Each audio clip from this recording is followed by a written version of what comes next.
Bonjour à tous, je m'appelle Sophia et je vous retrouve aujourd'hui pour la nouvelle vidéo de pleine lune. Nous allons donc avoir la pleine lune dans le signe du Sagittaire, dans l'axe Gémeaux-Sagittaire. Et ensuite, je vais vous parler aussi des principales énergies pour la période du 21 mai au 4 juin 2016. Cette pleine lune aura lieu le 21 mai à 23h16, heure de Paris, à 1 degré du signe du Sagittaire. Elle sera donc plus fortement ressentie par les signes mutables, surtout si vous avez des planètes au tout début des signes, c'est-à-dire dans le premier décan, du Sagittaire, du Gémeaux, et puis bien sûr de la Vierge et du Poisson. Mais aussi si vous avez des planètes personnelles, à la fin du Scorpion, à la toute fin du Scorpion ou du Taureau, jusqu'à 3 degrés du Sagittaire ou du Gémeaux. Cette pleine lune est très importante parce qu'elle est la première de 2 pleines lunes en Sagittaire cette année que l'on va avoir en l'espace d'un mois. Donc la prochaine sera le 20 juin et elle va clôturer ce qui s'ouvre maintenant. Pourquoi? Parce que cette première pleine lune aura lieu à 1 degré du Sagittaire et la prochaine le 20 juin à 29 degrés du Sagittaire. Donc il y a quelque chose qui commence et qui se clôture en l'espace d'un mois, avec au milieu une nouvelle lune en Gémeaux le 5 juin qui sera enrichie par une grande croix mutable. Autant dire que les énergies que l'on va avoir maintenant, à partir de maintenant, vont un peu changer l'ambiance que l'on a connue en ce mois de mai. Mercure sort lui aussi de sa rétrogradation dès le lendemain de cette pleine lune du mois de mai, donc le 22, ce qui veut dire que petit à petit, nous allons avoir la possibilité de contacter des énergies qui nous stimulent et qui vont nous amener à expérimenter et puis à clôturer vers la prochaine pleine lune du 20 juin. Donc pendant cette pleine lune du mois de mai, dans le signe du Sagittaire, qui nous ouvre maintenant donc les portes de la sagesse intérieure, la sagesse qui vient quand nous intégrons la nécessité d'écouter nos émotions et ce que leur expression dans le corps et dans le mental ont à nous dire, ont à nous faire découvrir. L'idée ici, c'est de prêter attention à l'expérience des choses, aux expériences que la vie nous propose et voir ce qui se manifeste non pas comme un obstacle qui est venu nous empêcher de faire quelque chose, mais qui est plutôt en train de peut-être nous envoyer, nous mettre sur une autre voie, sur d'autres rails.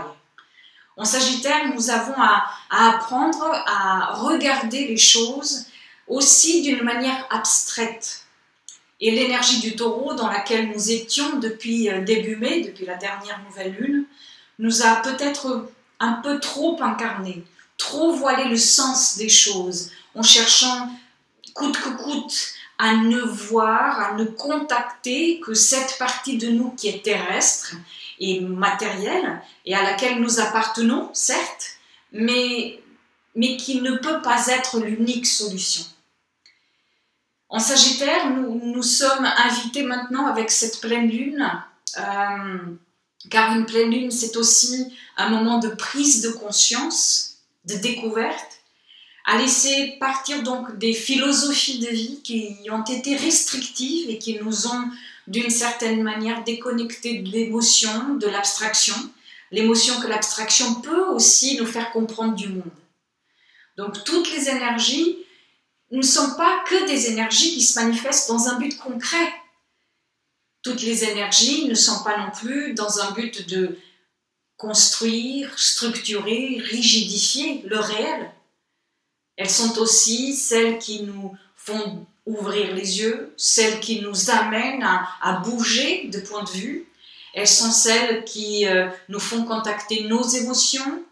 Elles sont celles qui nous relient, qui relie les choses, les émotions et les personnes entre elles, et sans que l'on arrive à concrètement expliquer ou comprendre efficacement comment cela marche. En Sagittaire, ce long voyage d'un mois qui commence maintenant va avoir des hauts et des bas, comme tout dans la vie. Mais ces hauts et ces bas ne viennent pas pour rien. Comme toujours, ils viennent aussi pour nous pousser à faire comprendre des choses, à aller à la rencontre de nos résistances et de nos peurs.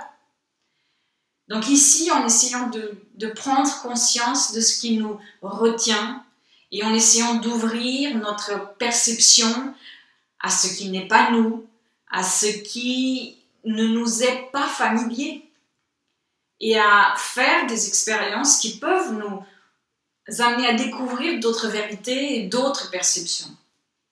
Car en Sagittaire, nous apprenons que la vérité est partout et qu'il nous faut prendre en compte cela de la même manière que nous le faisons avec le concret.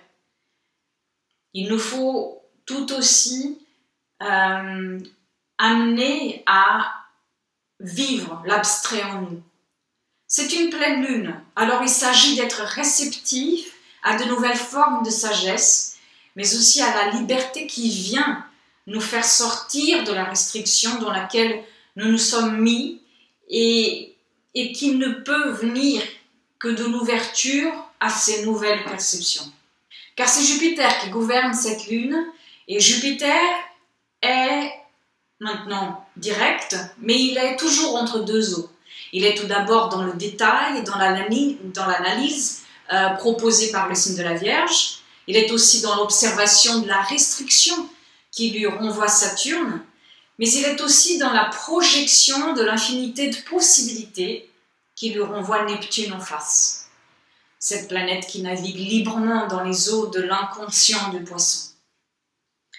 Donc Jupiter et Saturne vont maintenant former aussi pour la dernière fois, au degré près, le carré de tension, mais qui est aussi un carré tout aussi dynamique, qui les sépare maintenant depuis plusieurs mois et sur lequel nous sommes en permanence depuis le mois de mars.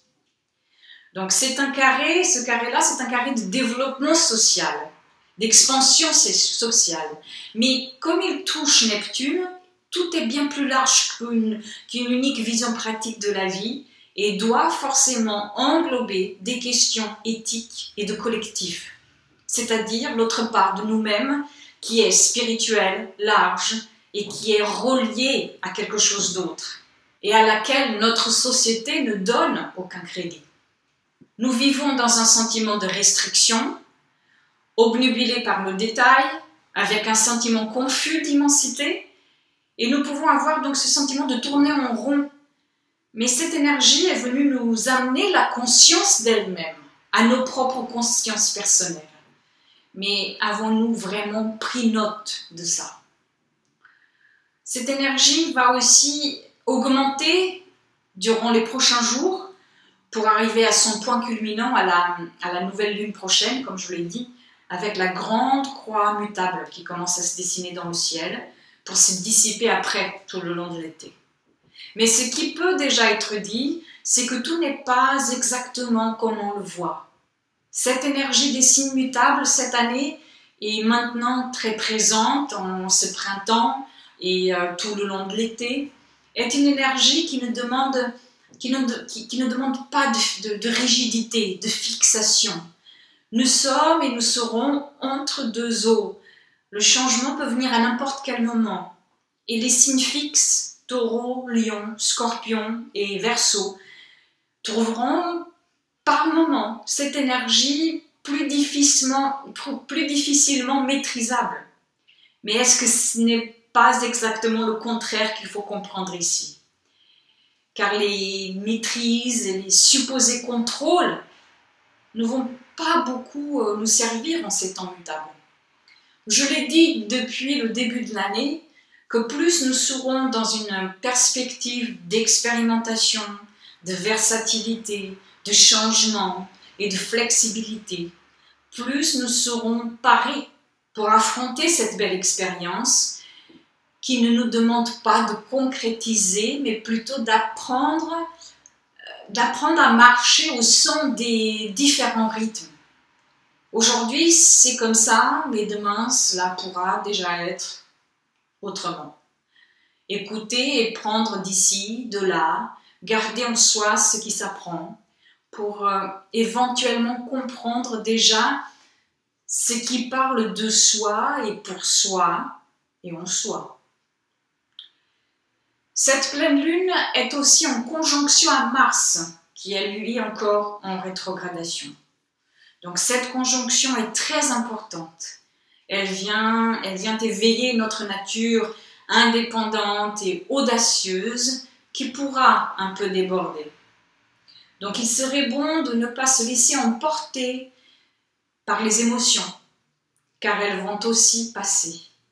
J'avais d'ailleurs posté il y a quelques semaines une citation sur ma page Facebook qui convient tout à fait à cette lune. Et je crois que c'est « Ne prenez jamais de décisions permanentes basées sur des émotions temporaires ». Cela illustre très bien la tension émotionnelle que peut contenir cette pleine lune. Écoutez ce qui se dit, observer, mais réagir maintenant avec un Mars rétrograde en Sagittaire peut relever de l'emportement de l'élément feu. Donc cela peut beaucoup brûler sur son passage, il faut s'y attendre à ça. Après, il faut juste être conscient de ce que l'on va brûler. Parfois, c'est bien aussi de faire de la place. Et cela peut passer par un assainissement initiatique par le feu. L'opposition à Mars, du Soleil et puis de Vénus dans les jours à venir va renforcer cette perception-là. La projection de ce qui doit être regardé de plus près pourra venir par une situation, dans une relation, dans une prise de conscience, pour nous amener à percevoir les polarités que nous avons déjà intégrées d'un côté et celles qui restent encore à intégrer pour pouvoir former un tout. Celles qui ont été traitées et celles qui doivent encore être l'être pour atteindre le plus possible une forme. C'est dans l'axe Gémeaux-Sagittaire que cela va se passer. Donc les questions à se poser, c'est que faut-il communiquer, exprimer, comprendre et apprendre maintenant?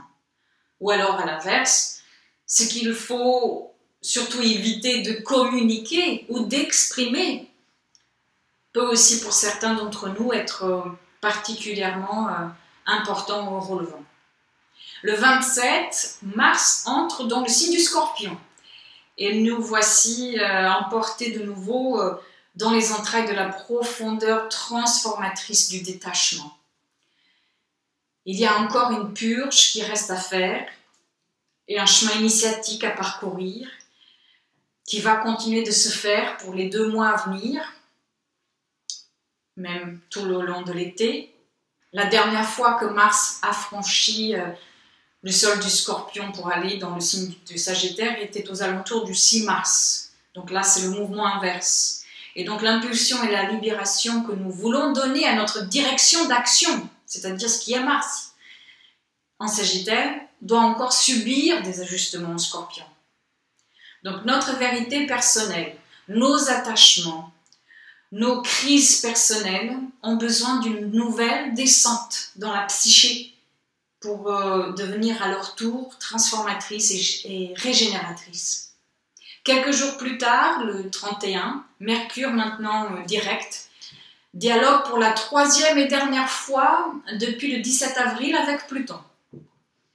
Donc, quelle vérité sur nos valeurs, sur nos désirs, sur nos ressources, sur notre attachement à la matière et à la sécurité sont venus à la surface depuis mi-avril? Sur quoi avons-nous travaillé? Pour certains, cela peut maintenant aboutir à une manifestation réelle et concrète de cette énergie. Mais pour la plupart d'entre nous, c'est le renouvellement de la confiance en soi qui peut être amené à se transformer et par la suite à se structurer.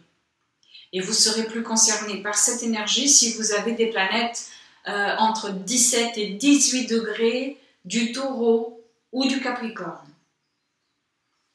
Et puis, entre le 2 et le 4 juin, les énergies de la grande croix mutable commencent à se mettre en place pour être le plus exact possible en termes de degrés à la nouvelle lune en Gémeaux, dont je vous parlerai pour la prochaine vidéo.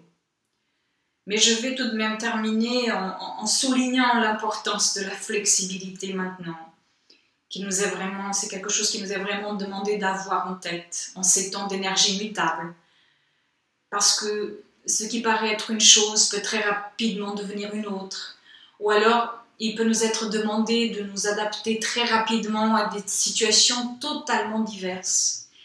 Donc cela veut dire aussi accepter qu'il y a des risques à prendre si on veut tenter de sortir de notre zone de confort.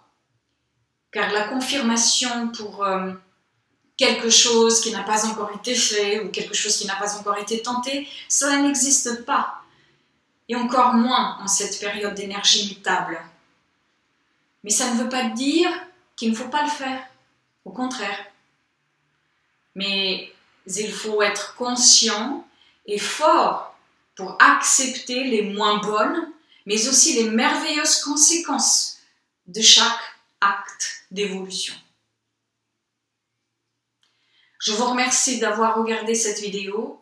Je vous dis à très bientôt et je vous souhaite une magnifique pleine lune sage en Sagittaire. À très bientôt.